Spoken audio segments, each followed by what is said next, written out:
10 کی کلاس میں پڑھا رہا تھا، اردو سبجیکٹ پڑھاتا ہوں۔ تو وہاں میں نے دیکھا کہ 2 بچے آپس میں کوئی لڑ رہے ہیں۔ تو میں نے پوچھا کہ کیا ہوا ہے؟ تو وہ کہہ رہا ہے کہ سر یہ لڑکی کا نام لے کے مجھے تنگ کر رہا ہے۔ تو میں نے کہا تمہاری منگیتر ہوگی؟ تو کہا نہیں سر وہ دراصل منگیتر ہے لیکن مجھے پسند نہیں ہے۔ تو پھر کہا کہ سر وہ آپ نے جو واقعہ سنایا تھا نا، تو اسی طرح کا مسئلہ میرے ساتھ بھی ہے۔ وہ واقعہ میں نے ایسے سنایا تھا کہ میں نے ایک دوست سے پوچھا، بڑے عرصے بعد ملا تو میں نے دوست سے پوچھا کہ ہماری منگنی ہوئی ہے؟ تو اس نے کہا کہ میری منگنی تو میری پیدائش سے 1 مہینہ پہلے ہو چکی تھی۔ یعنی میری دادی گئی ہے جب میرے چچا کے ہاں بیٹی ہوئی، تو میری دادی نے کہا کہ اگر میرے اس بیٹے کا اگر بیٹا ہو گیا، بچہ ہو گیا، تو یہ بیٹی اس کی ہے۔ اس طرح 1 مہینے کے بعد میں پیدا ہوا، یعنی میری منگنی جو ہے وہ میرے پیدائش سے بھی 1 مہینہ پہلے ہو چکی تھی۔ تو شاید یہ جو فارمولہ ہے یہ اس وقت چلتا ہوگا، اس دور میں چلتا ہوگا۔ آج کل اس فارمولے سے مسائل ہی پیدا ہوتے ہیں، مسائل کے علاوہ کچھ نہیں ہے۔ آج کل کئی نوجوان جو ہیں کہ وہ ان کا کسی اور طرف دھیان ہی نہیں ہے، کیونکہ گھر سے کہا ہوا ہے کہ تمہارے لیے فلاں لڑکی ہم نے دیکھ لی ہے، اور لڑکی کو بھی کہہ دیا کہ تمہارے لیے فلاں لڑکا ہے۔ ان سے ان کی مرضی نہیں پوچھی جاتی، ان کا نہ پڑھنے کی طرف دھیان ہے، نہ کسی اور جس میدان میں انہیں آگے جانا چاہیے اس میدان کی طرف دھیان ہے۔ جبکہ ان کے ذہن میں یہی بات ہے کہ آج جس کے ساتھ زندگی گزارنی ہے نہ تو وہ مجھے پسند ہے اور نہ اس کے اور میرے خیالات آپس میں ملتے ہیں، تو یہ زندگی کیسے کٹے گی آگے؟ تو والدین اگر اللہ اس کے رسول کی مانتے ہیں تو اس بارے میں کیوں نہیں مانتے؟ ہر انسان آزاد ہے، وہ چاہے کہ جہاں جس کے ساتھ وہ شادی کرے، نکاح کرے۔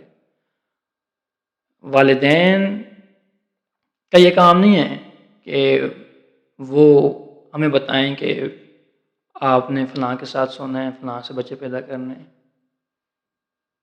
ان کو یہ حق نہیں دیا گیا، یہ جبر ہے، ظلم ہے۔ تو یعنی آپ دیکھیں نا کہ ایک اگر چھوٹا بچہ ہے اور جب تک وہ 5 سال تک یا اس سے چھوٹا ہوتا ہے تو آپ کے سامنے وہ کپڑے چینج کرتا ہے یا آپ کروا دیتے ہیں، ماں چینج کرواتی ہے۔ لیکن جب وہ بڑا ہو جاتا ہے، تھوڑا سا بڑا بھی ہو جائے، 7 سال تک بھی ہو جائے، 6 سال تک بھی، تو والدین اسے سمجھاتے ہیں کہ بچے سب کے سامنے ابھی کپڑے چینج نہیں کرنے۔ تو آپ اپنے بچے کو، اپنے بیٹے کو یا اپنی بیٹی کو پھر دوسرے کے سامنے بڑی عمر میں کیوں ننگا کرواتے ہیں؟ آپ کیوں اس کی مرضی کے خلاف شادی کرواتے ہیں؟ اب اگر آپ اس کی مرضی کے خلاف شادی کروا رہے ہیں، وہ اندر سے خوش نہیں ہے، اس نے ایکسیپٹ کیا ہی نہیں ہے اسے دل سے، تو یہ تو نکاح ہوا ہی نہیں ہے، یہ تو نکاح نہیں ہے۔ تو آپ یعنی بڑی عمر میں اسے کیا کر رہے ہیں؟ ننگا کروا رہے ہیں۔ جہاں وہ پسند کرتے ہی نہیں ہے تو وہاں پہ جانے کا کوئی جواز بنتے ہی نہیں ہے، وہاں شادی کروانے کا۔ تو اس مسئلے کو دیکھا جائے کہ اب وہ جو بچہ ہے، جو کلاس میں بچہ تھا، وہ ابھی سے کہہ رہا ہے کہ دادی امی تو فوت ہو گئی ہیں، وہ بچی اب مجھے پسند نہیں ہے، وہ لڑکی پسند نہیں ہے مجھے، میں نے اس کے ساتھ نہیں کرنی۔ وہ لڑکے سے تنگ کر رہے تھے بقایا، تو ابھی سے اس کے دل ذہن میں یہ خیالات پیدا ہو گئے ہیں، تو وہ کیا پڑھے گا اور کیا آگے جا کر کوئی ترقی کرے گا؟ اس کو تو ابھی سے یہ خناس بھر گیا اس کے ذہن میں۔ تو ان پرانی سوچوں کو، پرانے خیالات کو، پرانے نظریات کو اب ترک کرنے کا ٹائم آ گیا، وقت آ گیا۔ اگر آپ کا بیٹا بچپن سے انہی باتوں میں الجھ گیا ہے تو وہ کیا پڑھے گا، کیا ترقی کرے گا، کیا کچھ نیا کر پائے گا؟ اس کا تو سارا دھیان اس طرف ہو جائے گا کہ یار یہ تو میرے ساتھ زیادتی ہو رہی ہے، مجھے لڑکی پسند نہیں ہے، یا لڑکی کو لڑکا پسند نہیں ہے، ایسا نہیں ہونا چاہیے تھا میرے ساتھ، یہ کہ کیا ہو گیا؟ تو ان باتوں کی طرف، جب ان باتوں میں الجھ جائے گا تو وہ اس طرف جائے گا ہی نہیں۔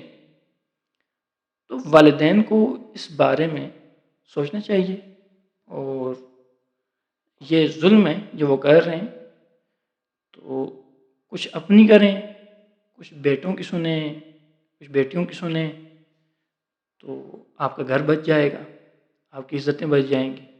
اس میں آپ کا اپنا فائدہ ہے اور آپ کے بچوں کا فائدہ ہے۔ اپنا فائدہ اور بچوں کا فائدہ نقصان میں مت بدلیں، اور اپنے گھروں کو بچائیں، ایک دوسرے کی سنیں، ایک دوسرے کے قریب آئیں، اور آپ کے گھر آباد رہیں گے اسی طرح۔